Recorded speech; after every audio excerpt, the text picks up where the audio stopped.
The name of this class is Connections, Art, Health, and Community. And it is a class that is interdisciplinary and connects art with different aspects of community, public health, and in this case, it is being taught at the Cameron Art Museum, which was part of how it was envisioned to begin with. And then it was offered to me because of this SAIL grant that we received, connecting mindfulness to teaching. So I've been practicing mindfulness, we want to call it that, for about 3 decades. And the folks that were running this program thought it'd be a good idea for me to connect art and then health and community from the perspective of mindfulness. So we've spent quite a bit of time in class, also learning how to meditate, how to breathe, and how to connect that to a greater sense of well-being. So there's an art component, there is a community component in that we are learning outside of UNCW's campus, and then there's a mindfulness component, which is the chief focus on the health part of the class. I've enjoyed being outside of like a normal classroom setting and getting to go to the museum. It's interesting being in a 3-hour class like once a week instead of like multiple days. I don't know. I feel like we get more into the class than normal. I like how it doesn't have a set structure and it's kind of week by week. In the beginning, I was really confused about what this class had to really offer, but slowly, once we started pinning down what we were going to do, like this is going to be our goal, these are going to be our objectives, I felt a lot more comfortable. I've really enjoyed the flexibility and freedom that we have with our class time.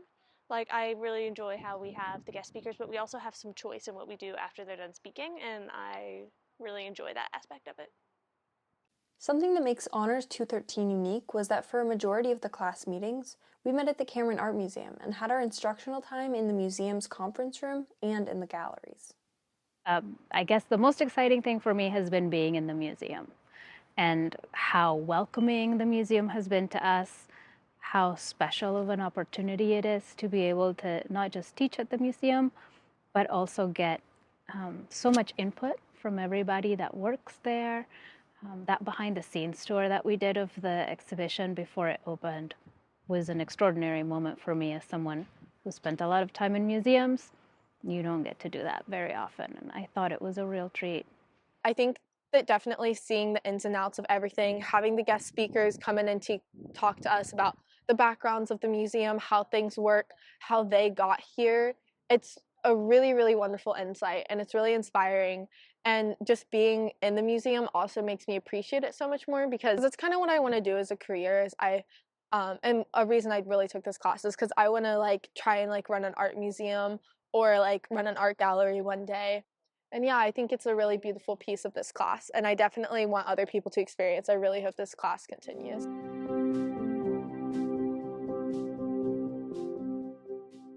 I think the biggest component is figuring out how to integrate all of these interdisciplinary pieces into something that makes sense, and then finding experts to bring their voices into the conversation. Guest speakers were an incredibly unique part of Honors 213 and provided perspectives on topics we touched on in class. Some of our guest speakers talked about the operations of the museum, and others talked about external programs they were a part of, where the intersectionality between art and connections were a central concept. I didn't have so much any concerns when planning the class, but I was a little nervous that because I felt it was important to emphasize guest speakers, that I would not get much feedback from the folks that I was inviting, or that when I was inviting people to be guest speakers for the class, that it would become a very transactional operation. And as it turned out, everyone was so excited to take part in the class and share what they're working on with the honors program. It turned out to be a completely unfounded concern. But that was my main thing. I felt that I can lecture all day long, every class, and continue to kind of soapbox my own point of view, but we had and have so many experts around us. I really, really wanted to bring in other voices into the conversation.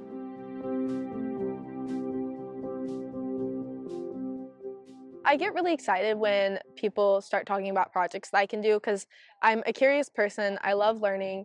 I love getting new insight and details and new things. So I think in the beginning, that brainstorming process was really exciting because I was like, I could go anywhere with this project. There's barely any details. And I love a free-minded project.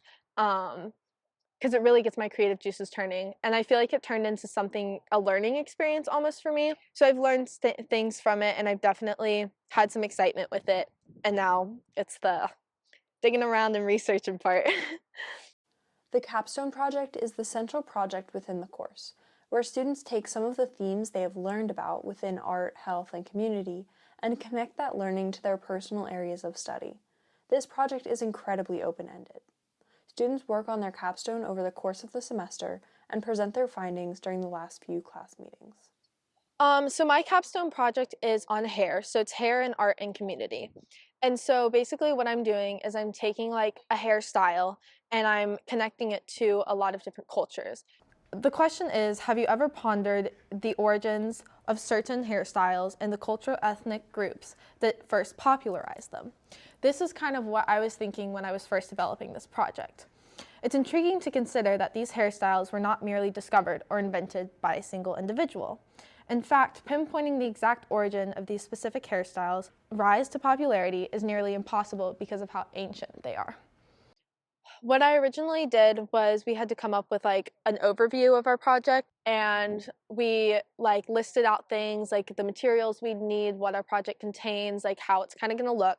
So my idea was to come up with like an event, and so it would be like multiple different stands representing multiple different hairstyles and kind of like showing them and educating people on them and all of that stuff. And then our teacher, Anna Rankin, actually came up with the idea of like hair is art and culture. And she mentioned that and she really flowed with that. And I was like, okay, so this isn't something that I was originally really thinking about, but it has a lot of moving pieces and I feel like I can do a lot with it.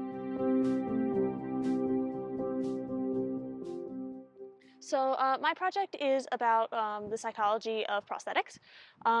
Usually when someone goes through something like a limb loss, what happens is they sort of lose a sense of self and a sense of identity.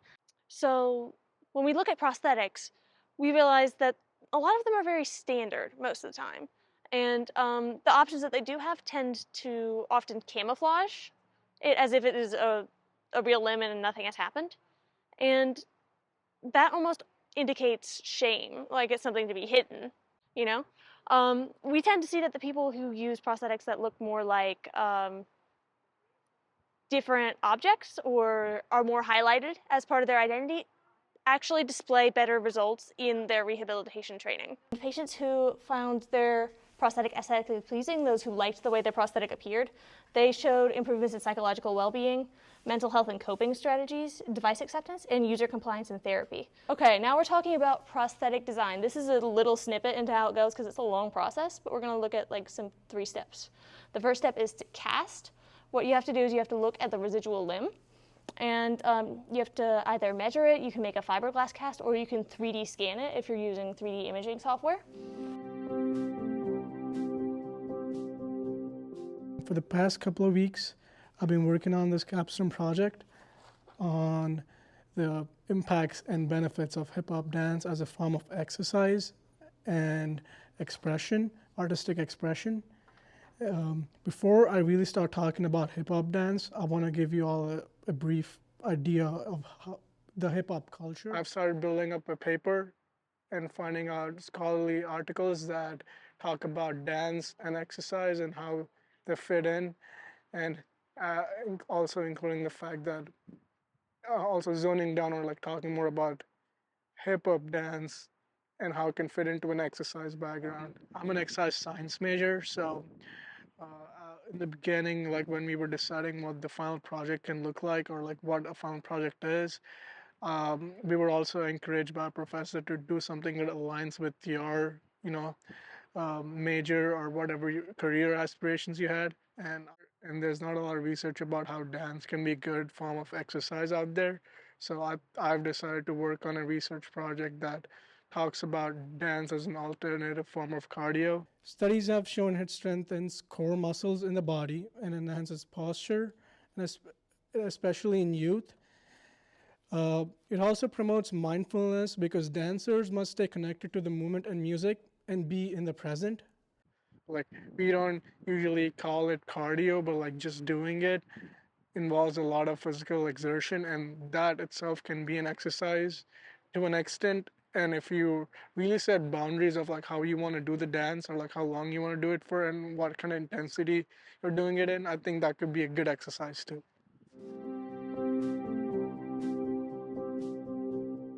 So first, we're going to go over the background of the brain so we understand like the morphological changes. The brain is made up of gray and white matter, which is the tissue. Gray matter includes the dendrites and cell bodies of the neurons, and that's what we're going to be referring to for in terms of morphological changes. That's where all the informational processing occurs. And then there's also the white matter, and that comes from this myelin fatty covering over the axons of neurons, and that just speeds up communication. So the white matter is all axons, and that's the communication between different brain regions. My project is incorporating my major, psychology and neuroscience, and yoga, but I'm going to be exploring the brain changes during yoga and the morphological changes in long term after yoga. So I want to do some sort of sculpture, potentially with clay, where I make the like a sagittal view of the brain and then a hemisphere view. I did go through a couple changes. I started trying with 3D printing, and then I went to like a brain and trying to map that out with string and pins. That didn't really work, so that's how I ended up at clay, but hopefully that works. I'm excited to try to use the clay. I'm not really good at that, so I hope to see how that turns out and just to see the final project and present it. I think presentations will be fun, especially to watch everybody else's. This class was offered through the Honors College for spring of 2025. It had been offered under different instructors in the past, but had not incorporated many of the art and mindfulness aspects that were central to this course with Professor Rankin. I think it would be really difficult to teach this class outside of the Honors College. I think that the amount of discipline and rigor that honor students have lends itself really well to a class that isn't constantly asking for deliverables. I have a lot of respect for my students. I know that everyone's working on what they're supposed to be working on, and they don't need constant evaluation. I believe that within honors, it's possible to have mutual feedback in a way that fosters camaraderie, whereas for many undergraduate students, it's very difficult to keep up with a course load like this in a way that doesn't have transactional components. Have you had a favorite moment in this class so far? Favorite moment in class, I have to go back to that sneak peek behind the scenes of that exhibition that hadn't opened yet. But close second was cloud gazing. I think that just amazing weather and taking a moment to do nothing. Oh, but also when we did soft butter meditation in that incredible storm and we were the last people coming out of the museum, that was a really powerful moment for me as well. So there's been lots. It's been a really great class.